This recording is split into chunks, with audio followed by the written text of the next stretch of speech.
A Halfling Sonder, Sven's Story. By Illyria Valistchen. Chapter 1.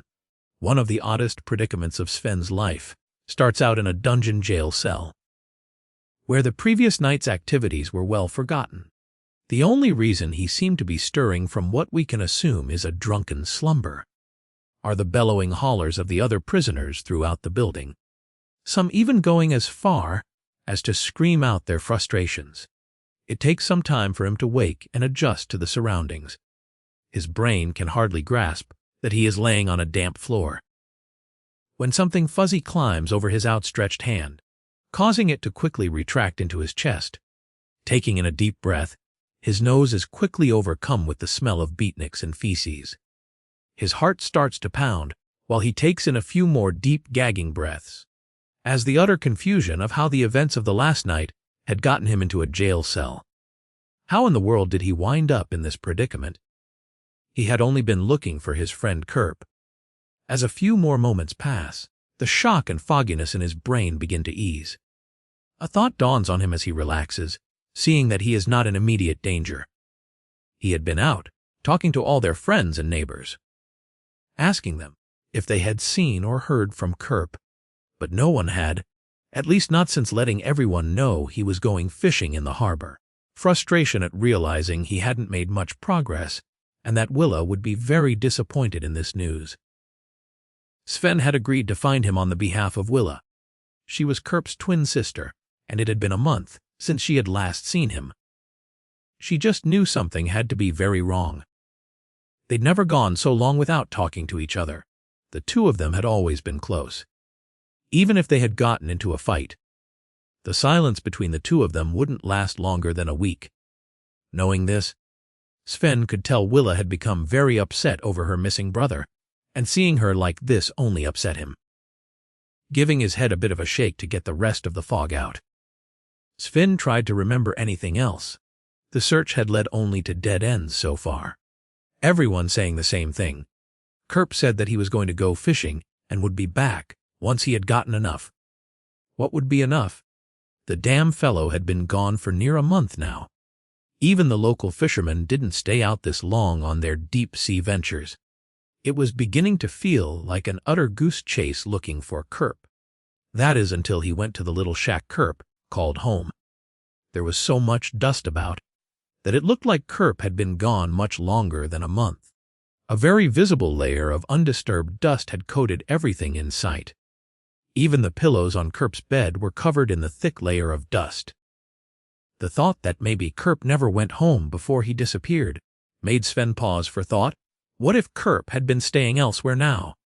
What if he was with someone else? That was preposterous, as Kerp and Willa always shared everything.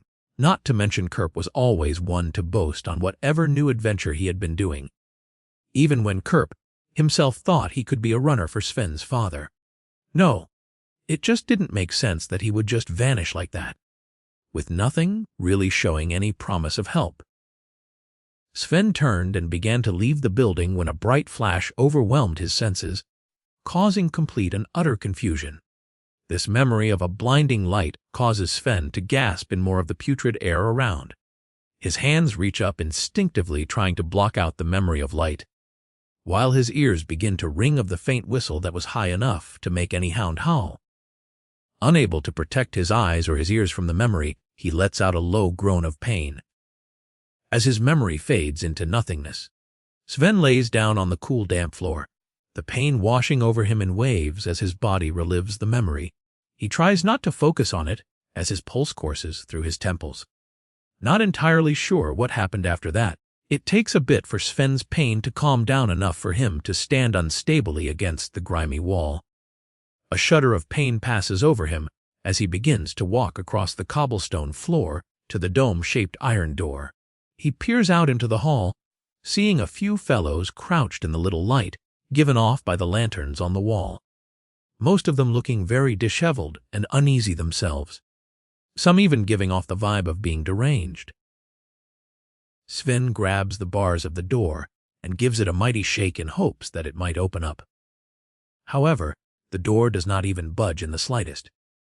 As a little bell rings out into the hall, He drops his head against the bars, letting out a defeated sigh. The utter feeling of being a caged animal locked away and forgotten fills him. As the little rings fade into the groans, a loud grunting comes from further down in the hall, followed by a cough. A gruff voice calls out, "Sven, you awake?"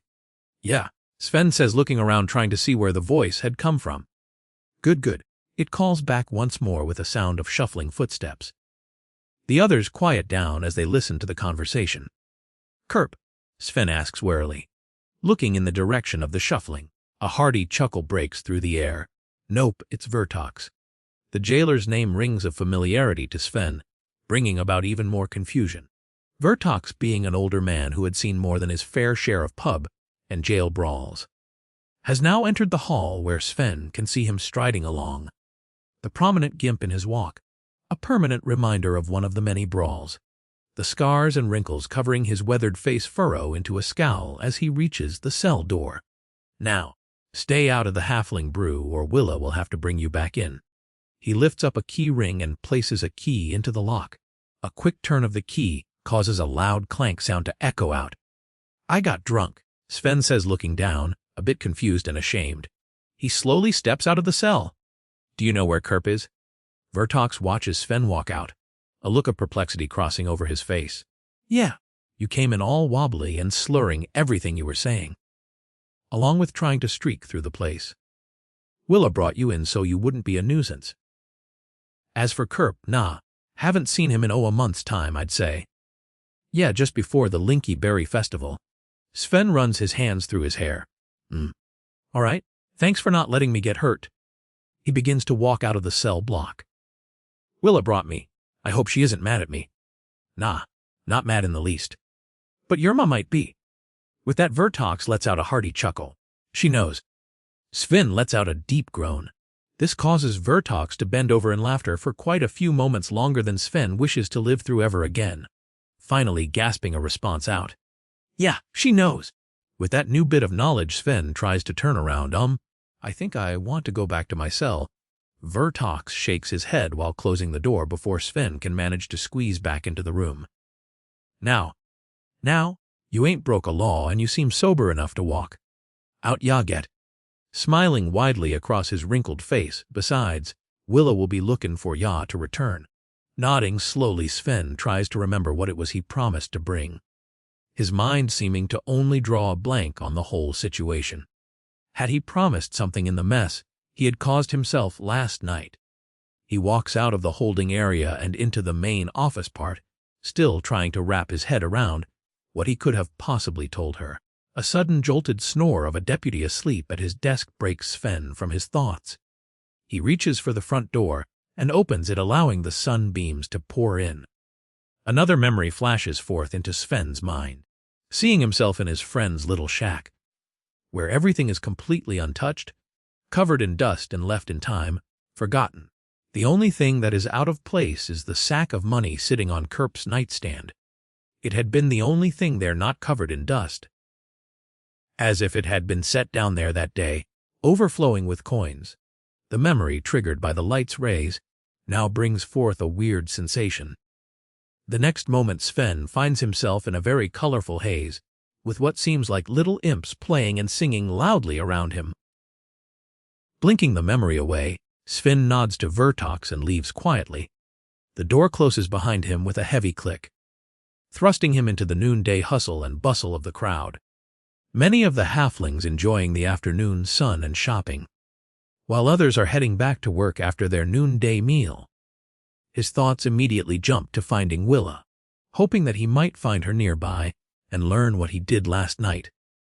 Taking a look around at the sea of halflings before him, Sven is unable to find her or anyone that would know where she might be this time of day.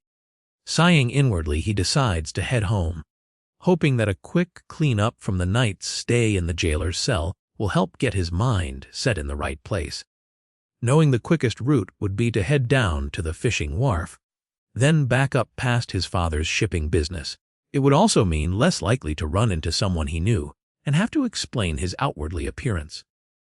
Plus, it was always the fastest way for him to get home. He knew all the little ins and outs, being able to maneuver each little blockade that was set before him. It didn't take him long to get where he wanted, and soon his parents' house came into view. The thought of getting his clothes off and a quick clean-up relieved him. It would be a short-lived thought, though. As Sven began to reach for the door knob, a familiar voice catches his ear. He takes a moment and pauses, listening to see who is speaking on the other side. As a few more muffled words are heard, he recognizes the voice at once. It is Willa's. She seems to be talking to someone that Sven now realizes is his mother. The look of desperation and defeat cross quickly over his face. Pausing for a moment, he wonders if he can just run away and come back later. But that thought vanishes quickly as he realizes it will only be delaying the inevitable. Grabbing the handle, he braces himself for the verbal lashing that he is about to receive and opens the door. Sven. His mother immediately yells upon seeing the door open. Yais. Yes, he says sheepishly. What did you get into, mister? She scolds. Looking down at his feet, a bit ashamed and unsure even himself. I can't remember. Sven's mother heads straight for him with her arms flailing about. Can't remember. Willa stays behind, watching the overly animated woman, her face turning a bright pink while watching Sven's mother grab the scruff of his shirt. With the cloth in her hand, Sven's mother drags him over to her. Willa tell this bumblehead what he was up to last eve. Willa's eyes shoot wide open in shock. Her mouth clenches up so tight that her lips disappear altogether. Upon seeing this reaction, Sven just hangs his head down in shame for something he truly cannot even fathom he did. They all stand there for a moment in the awkward silence as Willa tries to find the courage to speak. Her mouth opens and closes like a fish as she searches for the words. Finally, after a slight cough from Sven's mother, well, come on now, dear, he did it. He should definitely be able to handle his own little punishment. A look of pain crosses Willa's face as she looks down into her hands. Well, you were a bit randy. What did I do? He manages to say in a slight whisper. This causes Willa to shift a bit more uncomfortably. She scrunches her mouth and then twists her hands about. Feeling more and more nervous, she reaches for one of her ringlets and begins to pull the curl straight. Sven's mother, obviously growing impatient from the sheepish way the two are handling the situation, just shouts it out. You flaunted your manhood for her, and anyone else close by to see. You proposed endearing lovers' nights for her. With this very upfront admittance, Willa goes a complete shade of red, nodding with every word, her whole body wanting to run away from the embarrassment, as the silence falls between all three of them. As the shock crosses through Sven's mind, please forgive me, he says. Then, without really waiting for a reply or even an acceptance, he turns and runs up the stairs. All Willa manages to do as she watches his retreat is a soft nod, forgiven. Unable to stand the whole situation, Sven immediately heads into the bath, wishing to scrub every inch of disgust off now, not to mention the sheer embarrassment he has for letting his true feelings show in such a humiliating way. With a deep sigh, he leans over and turns the water on, then waits for it to heat up, thinking to himself how could he have done something no decent halfling would ever do? He had professed his love and most deepest desires out to everyone, the love he had so precariously set behind blockades for fear of losing what he already had. With this final thought, Sven climbs into the tub and cleans up, making sure to scrub every inch he can reach in hopes of getting whatever was left from the light and jail cell off. The whole process doesn't take him too long. As he finishes up with a plunge into the water, he sits back and takes a few deep breaths, releasing the tension that had built up when he had entered his home. Feeling a bit refreshed, Sven stands and dries off.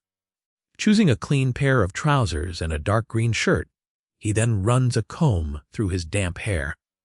Taking one more quick look at himself, making sure he hadn't forgotten something, he heads for the stairs, feeling a bit more normal.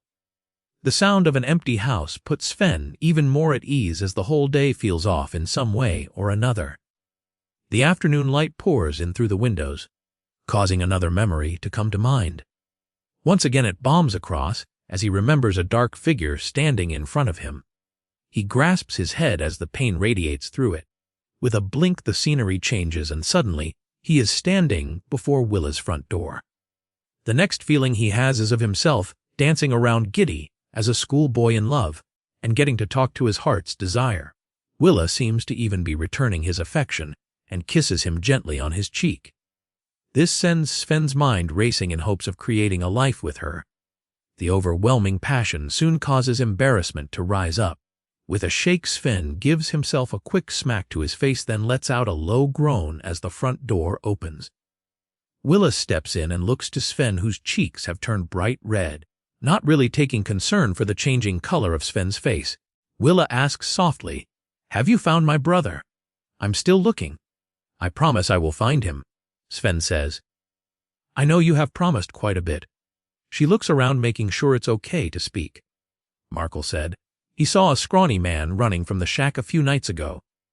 Flinching slightly, Sven nods. "Someone attacked me when I went to your brother's house." A look of concern flashes across Willa's face as she sits down in the closest chair. "Who, what?" "I don't know. They hit me with something and the world left my feet," he quickly replies. "I see in something deep." "What has he done now?" The look of worry showing greatly on her face. "I'm not sure. I hadn't yet got any clues before someone attacked me. I am hoping to find something out soon." He rubs her shoulder reassuringly. "Please, do." She lets out a soft sigh as she grasps at anything that might help Sven in finding out what her stupid brother could have done this time.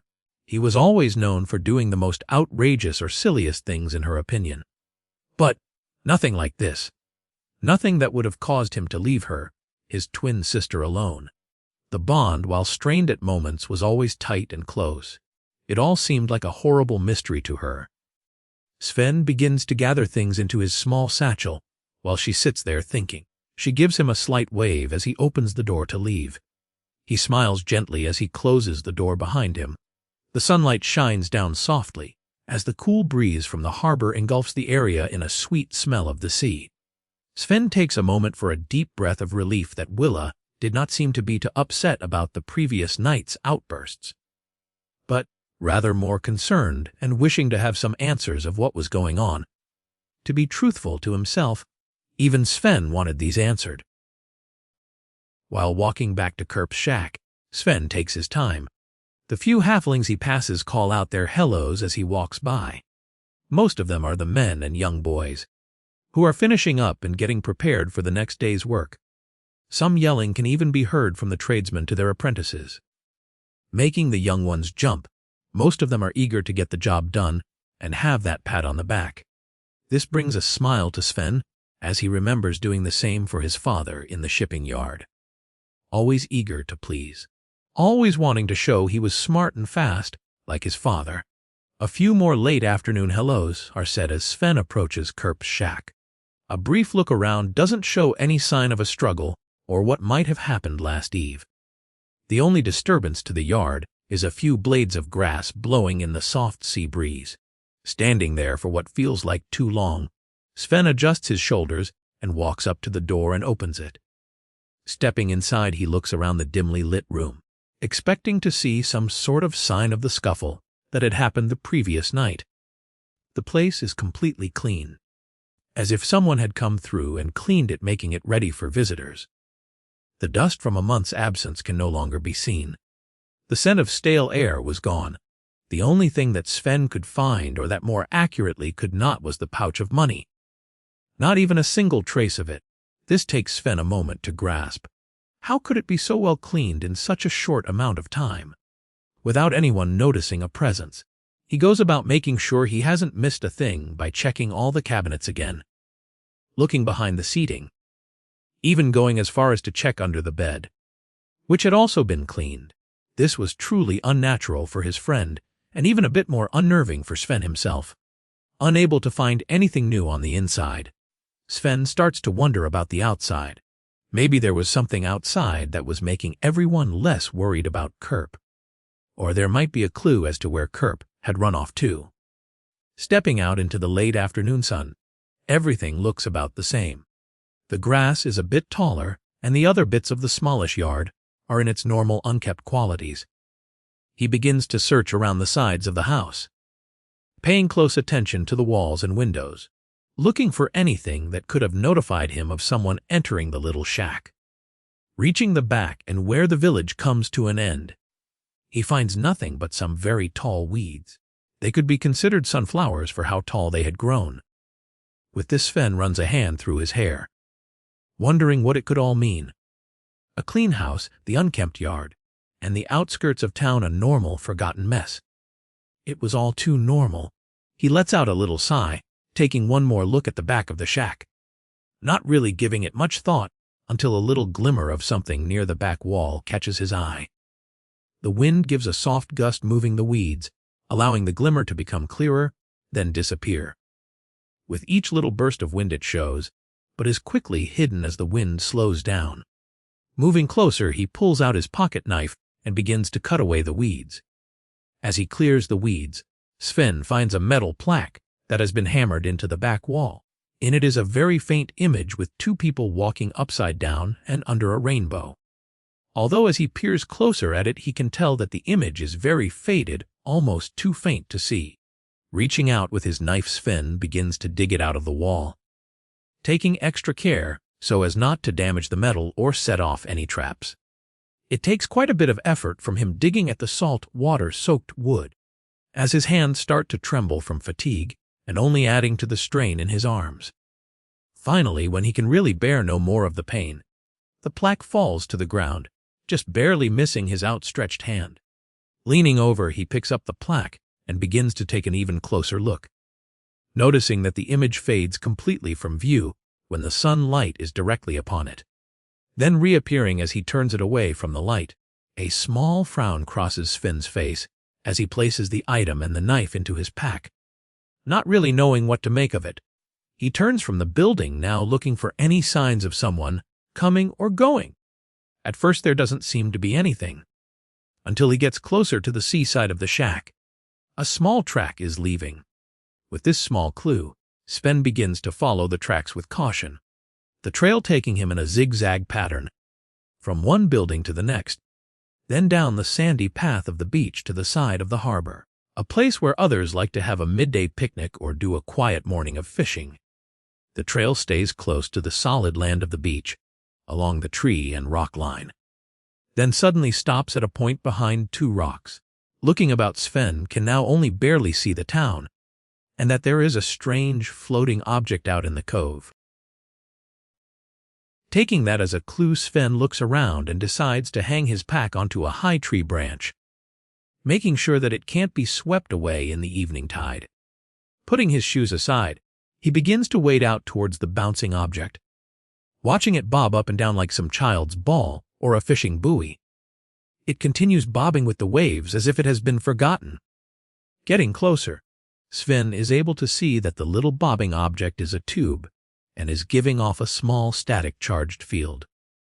As he approaches, the field gets stronger, causing the little hairs on Sven's body to stand up. Along with the static, a low hum and glowing light start to come from the tube. Unsure of what this thing is, he reaches down into the water and picks up a few pebbles from the cove floor. He picks out the most rounded one and chucks it at the tube, watching closely as it hit the center. An ear-splitting ring comes from the glass. As it instantly vaporizes the pebble with a blinding light, Sven looks on in a bit of wonder and shock, then takes up another pebble and tosses it once more at the glass tube. Again, another ear-splitting ring lets loose in the cove as a flash of light shatters the little rock to sand. This time a light shoots out from the bottom and onto the cove floor. Intrigued, Sven bends down into the water, trying to find a bigger rock. After a few minutes of frustrated searching, he gives up, only able to find the same size pebbles he had been throwing. With frustration, Sven just scoops up a handful and throws it at the tube, pelting the entire thing. This leads to a very interesting show that erupts from it. All sorts of colorful lights and fireworks shoot out as it blows up each pebble that hit it. A popping and crackling sound echo throughout the cove with the lights. This gives Sven an idea.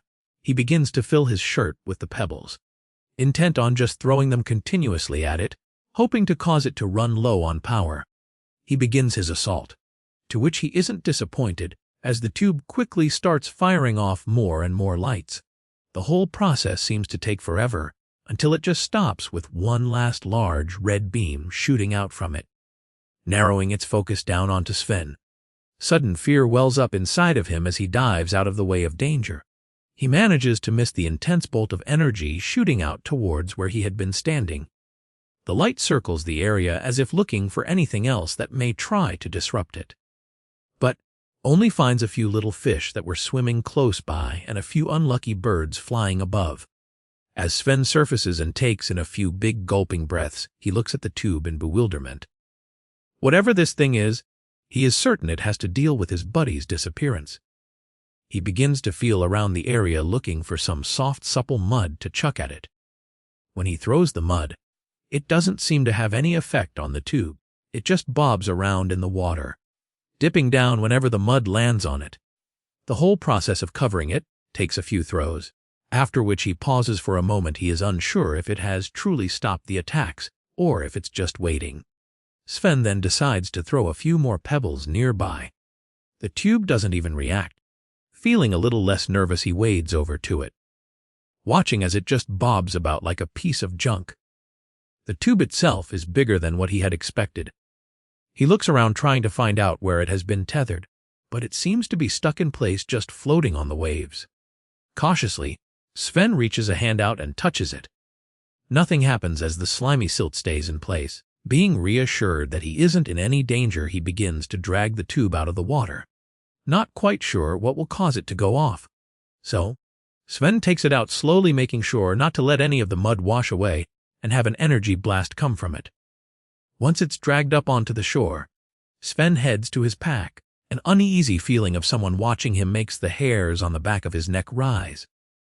He slowly looks around, anticipating the ambush he is certain is about to happen, but can see no one around. The cove is completely void of other halflings. The only companions around are that of the animals and birds, echoing their calls throughout.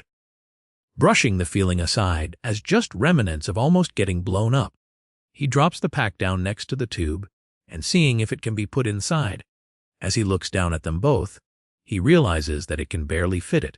With a few minor adjustments and taking a few things out, Sven is able to put the tube into the pack and straps it to his back. The sense of being watched comes over him again, causing him to pause and take another glance around, only to see nothing but birds flying over, highlighted by the sunset behind them. Giving another shake and sigh, Sven thinks to himself, "It's just nerves, and sets back towards town." As Sven enters the edge of town, he notices that everything has settled into the evening's routine. A lot of the shops have closed, and the docks have become completely quiet, with the loads from the boats already settled for the night, and the workers have all gone home. The smells of delicious food floating in the evening air causes a slight rumble to come from Sven's stomach.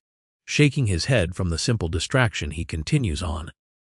Approaching the back of Kerp's small shack, Sven takes a look around, making sure that he is still alone, and that no one else has followed. He places the pack on the ground and begins to pull at the tube, causing the casing around it to come off and the inside tube to fall out to the ground. Looking down and then back up, he lets out a breath of relief as he finds himself still alive. Putting the outer shell down, Sven goes about inspecting it, looking for any clues as to what this thing might be or even who it could possibly lead to.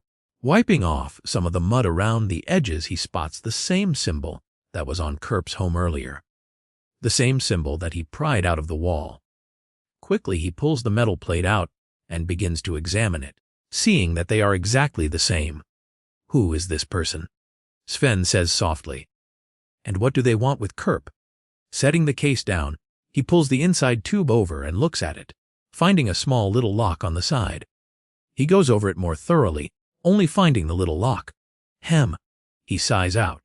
He reaches into one of the outer pockets of his bag and looks for something to wedge into the latch.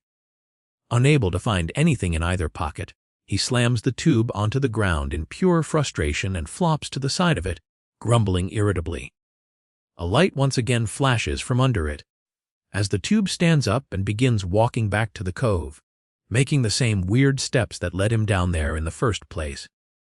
Perplexed by this strange movement, he picks up a nearby stick and hits it intending to stop it, causing it to flash a bright red light, the same light that made him see stars the night before. No! No, you don't, Sven yells out, and then just begins to whack it over and over again. Give me back my friend. The tube begins to pulse and flash, letting out little sparks as he goes about beating it with the stick. It rolls and bounces about. The weird little dance between the two is flashing across the yard from the light. Seeing that the stick in his hand is not doing nearly enough to destroy the tube, and it is making an escape towards the water, he searches the yard, trying to find anything that may help in his effort of destroying it. Spotting a larger chunk of wood leaning against the fence post, he picks it up, intending to smack the tube against the shack's back wall. Standing before it, he winds up and throws his entire weight into it, smacking the wooden board into the tube, sending it sailing through the air, causing it to land just a few feet shy of the building, but still with a satisfying thump onto the ground. Give me back my friend, he yells. Gathering all his strength he can muster, Sven brings down the wooden board hard onto the tube, shattering it into large chunks. This instantly causes an ear-splitting ring, instantly dropping Sven to his knees in agony. Oh, shut up, he screams out, but only muffled sounds can be heard through the ringing. Growing more infuriated from the pain, he begins to hit it over and over again, trying to make it stop the agonizing ringing. With each blow the tube breaks more and more, causing the sound to dampen, until it finally just stops with the pieces all strewn about in the yard. Tossing the wood onto the ground, Sven kneels down in the grass, panting. He cautiously looks around to see if anyone had heard or seen what had just happened, but is surprised that the town is quite normal, all except the back of Kurp's shack and what was once his belongings. Those things have taken the brunt of the ringing sound's damage. The furniture inside along with the wall are destroyed. Everything is a mere shambles as he looks about the wreckage. Grabbing his ears as they are still ringing violently, he manages to stumble his way through to the remnants of a bed. Laying down, he takes the time, just waiting for his hearing to come back. This allows for the last bits of the sun to kiss the night sky before the eerie quietness of the town engulfs him. Staying there for a few moments more, wishing not to move until the crickets chirping in the night air can be heard, he ponders over the entire day. Had he missed something out there in the cove? Was he being followed? Had it been a futile effort to try and find Kurp? Sitting up and realizing that the only way to answer those questions is to take another look at the tube and the pieces strewn about. A low hum begins to come from the pieces as he gathers them up into a pile. Why can't you just shut up and give me back my friend? A small pout crosses over his face. They give off a slight reddish light in response to the question, pulsing the light towards a little path by the bushes, leading down past the edges of town. Some of them even start to rustle. Where did that stupid thing go? A low, raspy voice says in frustration. Sven looks down at the pile and back in the direction of the voice. Quickly, he tries to cover up the pieces to quiet their sound, before trying to hide himself in the overgrowth of the yard. The bushes closer to the shack begin to move about as a tall figure of a male halfling steps forward. The halfling heads straight towards the shack. Fearing he might be discovered, Sven ducks down lower and almost holds his breath watching. The overwhelming smell of fish guts and pig vomit engulfs his nose, causing him to gag, almost giving away his hiding place. Quickly he covers up his mouth as his stomach threatens to retch. The strange halfling shuffles about the area looking for something, only to let out a little curse of frustration, unable to find whatever it is that brought him to Kurp's shack. Eventually, the halfling gives up and heads back the same way he had come. Grabbing the tube pieces, Sven shoves them into his pack and heads off after the halfling. Following at a safe distance, he watches as the halfling walks straight off one of the docks in the harbor, then swims straight out to one of the buoys, not wanting to miss any chance that he might have in finding what has happened to Kurp. Sven rushes under the dock and wades out into the water. Trying his best not to be seen or heard, the halfling reaches the first buoy, then makes a sharp turn heading straight out towards the cove, where the other buoy had been placed, the same one that Sven now carries in his pack. Following along, he changes direction, following the other halfling's path, making sure not to bring about any attention to himself. Continuing on into the cove, he uses one of the bigger rocks as a hiding place, then glances out to find where the other halfling is swimming. Noticing that he keeps pausing every so often, he's definitely looking for something. Sven mutters to himself. The halfling starts to let loose some frustrated curses into the empty cove. Feeling a bit more confident that he has not been spotted, Sven decides to swim out to a further rock in hopes of getting a better view of the person swimming and maybe even spot what he is looking for. However, while swimming out, the pieces of the tube begin to hum again. A feeling of panic sets in as Sven realizes the halfling has stopped looking around and is now heading straight for him. He grabs the pack and tries hard to smother the sound under the water, only to have the pieces start lighting up red and green. With this new struggle to stay hidden, Sven loses sight of the halfling completely. In a last-ditch effort to not be seen, he dives down to the floor trying to shove the pieces down. In doing this, he also goes about kicking up dirt, making it nearly impossible to see anything.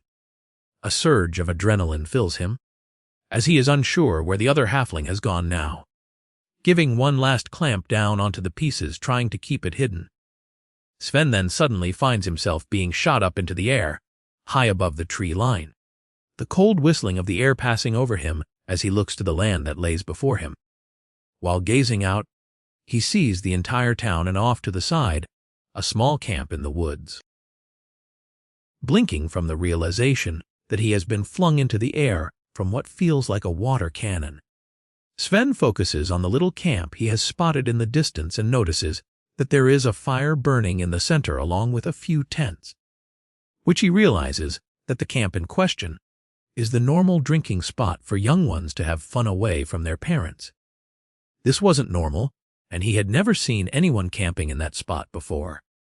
Giving his head a shake as he looks down, bracing for the smacking splash of the water that is about to hit him, he takes a deep breath before he is engulfed. Realizing then that he is unsure of where he has landed, he swims to the surface slowly.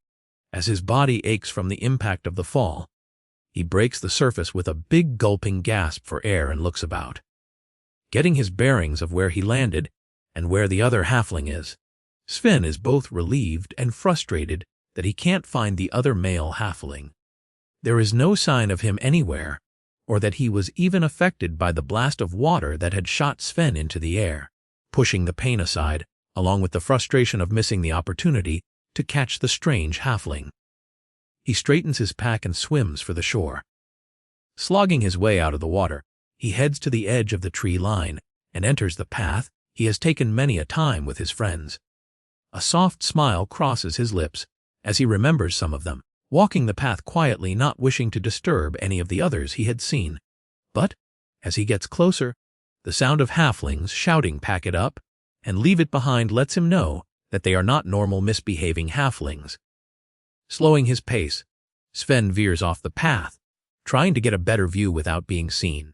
A tall, skinnier halfling is yelling out orders to the troop, giving directions on where to put things and how to get the small ponies hitched up. Another rotund halfling grabs a bigger pail of something and douses the fire that was in the center of the camp, calling out, "That be it. Let's head out before we're spotted." The troop takes that as an all clear and begins to fall in line, walking or riding. They all move silently through the trees as if they are not there. Even the carts don't make too much of a clamor as they pass over the stones and tree roots. As they walk on, Sven realizes that the troop is heading in the general direction of Gregor's farm. Once they reach the edge of the farm, they start to head more east towards the river, walking till the trees become thicker and the forest grows more wild. As they approach the last little bit of the clearing, the group pulls close and begins to unpack, unhitching the ponies and making quick work of the supplies they have in the carts. The troop works silently, making sure to only communicate in gestures and nods, all of them watching over their shoulders, not wanting to be caught off guard. As they finish putting things by a rather large tree, they take one more look around and give a loud clap. This gives the ponies a small shock as another flash of light pulses out around the area. It brushes past Sven's feet and stops a good 20 steps behind him. He takes a deep breath, waiting to know if he has been found and if he will have to run. But nothing happens. The ponies just go about grazing the area, and the troop turn their attention to the rather large tree where they piled their belongings. The troop stands watching as the tall, slender halfling stands next to the tree and begins to press certain spots, ending with a tap in the center of its trunk. With a loud clicking sound, Sven watches as a door opens up and one of them walks into it. They wait outside listening. With a nod from the tallest one, they start to toss the load into the tree. It doesn't take long before the rest of the group walks right into the trunk of the tree and disappears entirely. Sven fears his opportunity is slipping away. He rushes forward only to be met with a hard, cold surface of bark. Running his hand along the edges of what he suspects is the door, only to feel the rough tree bark rub against his hand. He lets out a sigh and slams his fist against the center of the tree, cursing beneath his breath. Oh! Swamp sludge. Taking a step back, Sven looks all around, knowing that he watched the others make some movements and a final tap. He begins to search his memory for the exact motions to try and copy them. Digging deep at the thought, he looks about for the positions and spots he can remember. Slowly, he sticks out his arms and starts the motions he can remember. Taking a deep sigh, he slams his fist on the center of the tree to finish what he hopes is the pattern that he watched. But a few moments ago, as luck would have it, the movements work and he hears the audible click of a latch and the door opens. Taking another nervous glance around before peering into the hollowed tree, he takes a breath and then steps forward. The darkness encases him as he feels a slight panic rising up. He realizes there is nothing beneath his outstretched leg. Reaching out to catch himself, Sven feels the smoothness of the walls beneath his hands, the panic rising up even more inside him now. Clawing at the wall, he tries to find anything to catch onto, anything that might help to slow his descent. But just as fast as the fall had started, it ends on a rather abrupt bed of moss. For a brief moment, relief washes over him, as he feels grateful for not dying. Taking a deep breath, he looks out into the darkness, finding a little light ahead in the passageway. It bounces about while being accompanied by voices. Knowing he must act quickly, Sven gathers his pack and clambers off the mound of moss, following the light as it bounces slowly away, trying to stay far enough behind so as to not bring any attention to himself. The further in they go through the passage, the more he becomes aware that it feels quite comfortable, and the air is filling with a wonderful scent of food. Before he even knows it, his stomach lets loose a very loud growl of agreement. This makes the light ahead of him pause, and a chorus of questions ring out. Who is so hungry? Sven shoves his pack over his stomach and moves further away, hoping not to bring any more attention to himself. Several of the voices sound off that it wasn't them. A few unbearable moments of silence follows before the troop begins to move forward once again. Breathing a sigh of relief, Sven follows from a greater distance, and with a slower pace, not wanting to bring the party to a halt. The smell of food and noise picks up the more they walk, until it fades into one big cavern, a rather large room filled with halflings and gnomes bustling about. Not one of them paying him the slightest bit of attention. Most of them dealing with chores, helping to unload the supplies, or setting up the place for the evening meal. He soon spots the halfling who walked into the yard at Kerp's, the same one that he followed into the water and lost during the blast. Sven also notices something under his arm. It's another tube, just like the one that he had destroyed earlier that evening. However, it isn't as unstable as the one now broken into pieces inside Sven's pack. The halfling sets it down onto the table, then heads off to get some food. A little gnome girl walks over to the tube and gives it a few taps, before bending over and whispering something. A loud popping sound echoes out into the cavern, along with a few flashes of light. Then suddenly a figure of Kerp lands beside it. A look of surprise followed by a sheepish smile crosses over his face. With a little shake of his body, He stands and quickly rushes off for what Sven assumes is the line for food. Grabbing the closest bowl, he fills it with the tantalizing-smelling stew. Seeing this, Sven just shakes his head at the annoyance and relief he feels upon seeing his friend. Some of the troop take notice that Kerp is free from his jail cell and begin to tease him, asking how he liked being trapped like a fish. Or did he have to try and save the bait for another trap? All of this only makes him give a slight blush while he eats.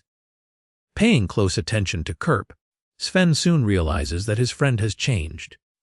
He watches as Kerp goes about helping straighten things up and assisting with the odd tasks at hand, things that he had never done at home to help his own family out. While he is happy to do so with this bunch, Sven continues to watch as the evening settles down, no one even really acknowledging Sven, since he had tucked himself away into a pile of crates and furs.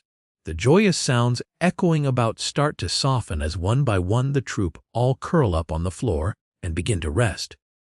Taking this as his chance, Sven stirs from his position and walks the room's edge until he is behind Kerp. Sven whispers, "Kerp!" A soft groan comes from his friend as he rolls over to face Sven. It takes a few moments and some blinking before Kerp is able to register who has called his name. "Sven," he says while rubbing his eyes, "what are you doing here?" "Looking for you. Willa is worried sick about you."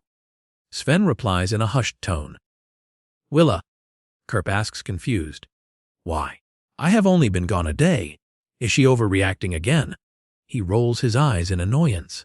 "A day." Sven sounds a bit surprised. "It's been like 3 weeks." 3 weeks.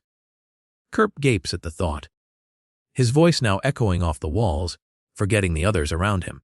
This makes some of the troop grumble and adjust their sleeping positions. "Shh," Sven hastily replies while giving him a nudge. A grumble comes from Kerp. "What? I don't think I am supposed to be here." Sven looks around with concern. "So, why have you been gone? Is something wrong?" "No. Nothing is wrong. I just hooked up with these folks who are outies." Kerp gestures to the troop. They needed some fish, and they offered a nice pay. But most won't give them the time of day, cause of who they are. So, I thought I would offer to help. But all I managed to do was get myself stuck in one of their traps.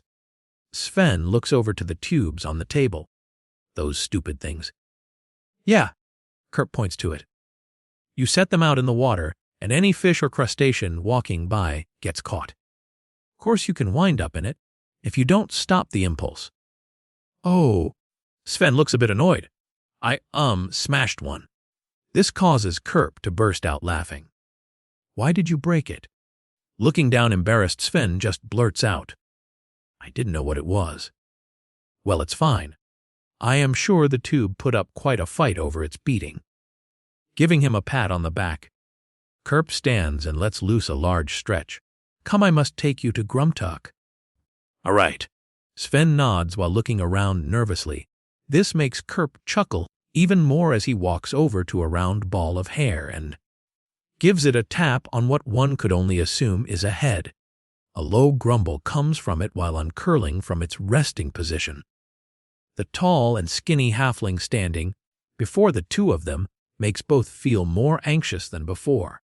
"What is it, Kerp?" Grumtuck asks while blinking his eyes open. With a bit of a nervous shuffle, Kerp blurts out, "Grum, this is my best bud, Sven."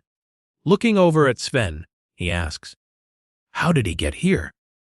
This makes Sven quickly point to the smaller group closest to the entrance of the cavern. While replying, trailed them. Giving a scratch to his head, Grumtuck then asks, Are you a hunter or just a tracker?" "I haven't really done either," Sven says. Blinking at the admittance Sven has just given, Grumtuck inquires, "Then how did they get your suspicion?" "I couldn't find Kerp, so I was just looking for him, and it led me to them," Sven says nervously.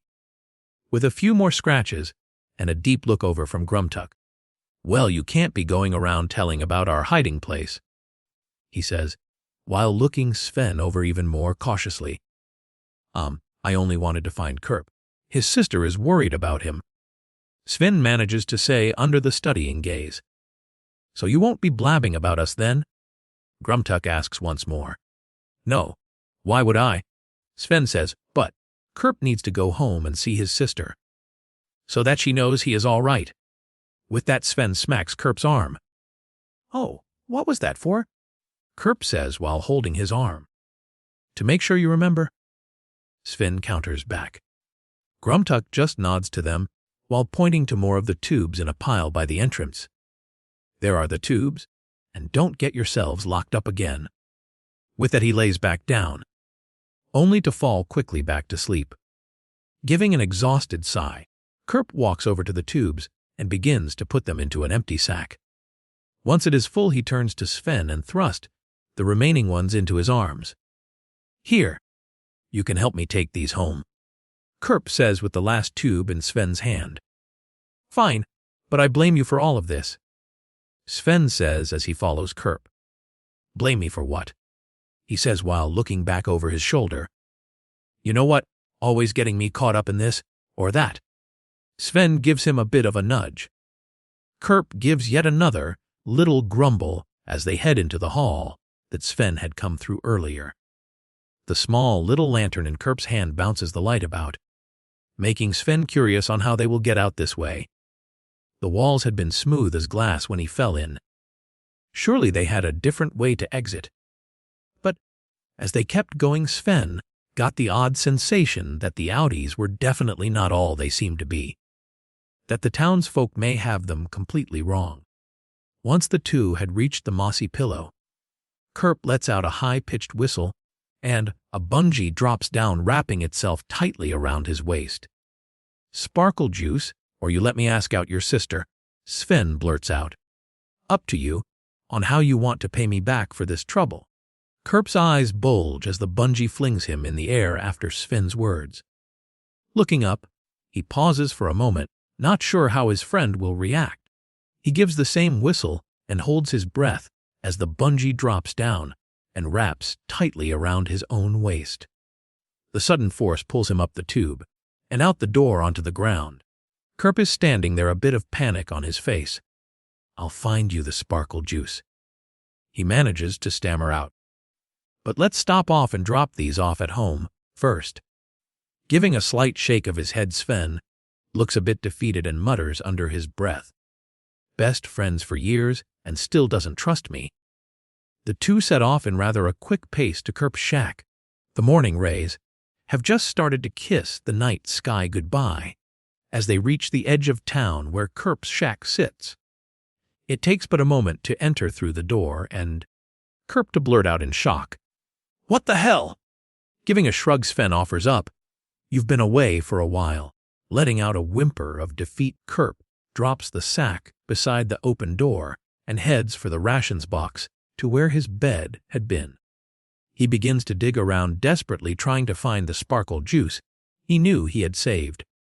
Sven walks over and looks over his shoulder, waiting for the inevitable sound of success in finding the juice, which happens as Kerp reaches the bottom of the box. The glass bottle clinks a bit as he pulls it out. Here, Kerp thrusts the bottle into Sven's hand. Thanks, Sven says with a pouting sigh. So, what have you been up to, besides bounding after me? Kerp looks around the shack a bit perplexed. Nothing, Sven says as he spins the bottle in his hands slowly. Kinda bored lately. Kerp looks over. What about the apprentice thingy you were chatting about? Fell through? Sven shakes his head again in disappointment. Well, that sucks. What are you thinking of doing now? Kerp watches him spin the bottle slowly. Well, it seems I am pretty good at tracking, Sven says with a smirk on his face. This gets a chuckle from Kerp. Yeah, I guess so. Anything else? Sneaking. I guess. I didn't get caught.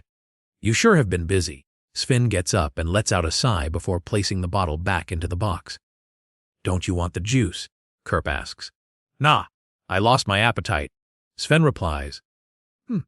Kerp watches as Sven leaves with no real goodbye. The morning routines have picked up with the normal hustle and bustle all around. The smell of food begins to waft through crisp morning air. Even though it is a wonderfully chipper morning, Sven's body feels utterly exhausted and in desperate need of rest. With the feeling of exhaustion weighing him down, he decides to take a few back alley paths and avoid the crowds. Upon him reaching his family home, he almost falls to the ground in exhaustion, relief pouring over him as he finds that no one in the house has stirred. Quietly making his way up the stairs and shedding his clothes, Sven flops down into bed, a deep sigh escaping as the feeling of sleep envelops his mind. Thank you for listening to my story. If you liked it, please like and subscribe and hit that bell for notifications.